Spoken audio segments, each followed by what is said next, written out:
a lot of plants and stuff drying up, as you can see, with no rain and the consistent, I guess, hot weather. And what was going on today? Kind of some interesting stuff, actually. The first one here, actually at first I thought it was Canadian related, but it's actually in the US, but it kind of deals with how a lot of places they want to, for whatever reason, ban drones, and because of that there are actually some people fighting back. This one says, Ottawa County Legal Counsel welcomes litigation over drone usage at county parks. It's kind of an interesting title. Is that implying they're saying, okay, come at me, you've got nothing? This one here says, Ottawa County Commissioners approved a move banning, among other things, the use of drones at its county parks. During their Tuesday, July 27th meeting, commissioners voted 11-1 to pass a new surveillance and recording policy.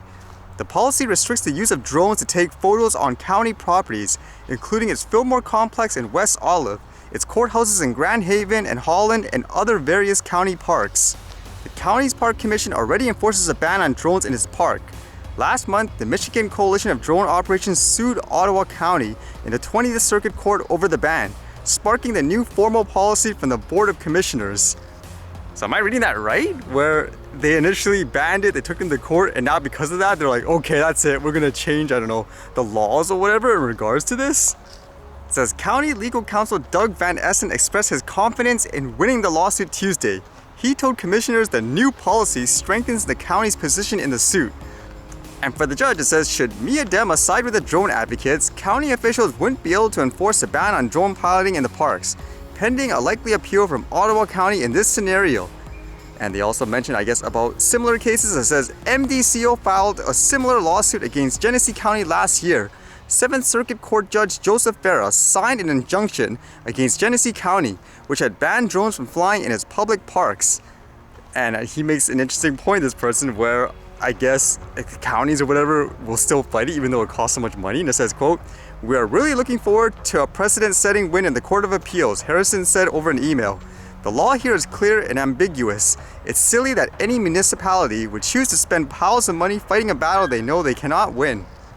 Although that is kind of interesting where, I guess with their proposal, it's not just drones as they say, it's basically banning almost every type of recording, so to speak, with any type of device in various situations. But in general too, it's kind of nice to see that there actually are groups and people, I guess you could say, that actually actively try and fight against things that make no sense, like regulations like that. Because in many cases, people just go, oh, that's the way it is, oh well, and they don't do anything. Whereas these people are actually using their, I guess, legal knowledge and resources to try to make it better for everyone. Because in many ways, kind of like they say, just because it's a quote law doesn't mean it actually makes sense. I mean, have you actually read some of the stuff that you're not allowed to do in various places? You technically can't even throw a frisbee, like in a park as an example, because it's not in a quote designated field. Because with a different story, with that thought of how they say it's hypothetically, people could use it in a bad way and all that. How about this one here? This one dealt with a woman who, in her residence, she's being attacked by raccoons, like literally. This one says, Vancouver woman mauled by raccoons says officials won't do anything about it. A Vancouver woman is recovering from physical and emotional trauma after being mauled by a family of raccoons last week. Sally Morgadino said the incident, which has left her with lasting injuries and unable to sleep, was made worse by officials' unwillingness to do anything about it afterwards. So you can even see, like, in those pictures and stuff, man, those raccoons, they're vicious for whatever reason. I know the one that I saw last time, you guys remember, it was like really cute and all that, but these ones, I don't know, they're very territorial, and this is her own property. And it's basically the response, I guess, from the city that generated so much, I guess, outrage by a lot of people.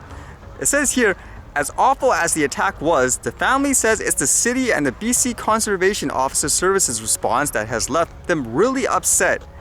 Morgadino said when she called the city, she was told raccoons are not its responsibility and that the raccoons had been here first. Wow, can you imagine that? So ultimately, she needs to find her own solution. It makes me wonder too, if she's being attacked, what would be the law if, let's just say, if she killed them or something like that? Would she actually be charged as a result? And it makes you think too, because with that other story, you're like, oh, we gotta spend all these monies and resources because hypothetically someone could use this in a bad way, whereas in stories like these, people are being attacked and are hurt. And when it comes to, I guess, officials, it's like, I don't care, it's your problem. Doesn't make sense in this world sometimes, huh? She even made a comment here too, how she pays taxes, the raccoons don't. Yet I guess ultimately maybe the raccoon has more rights than her as the property owner.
Alright, see you guys later.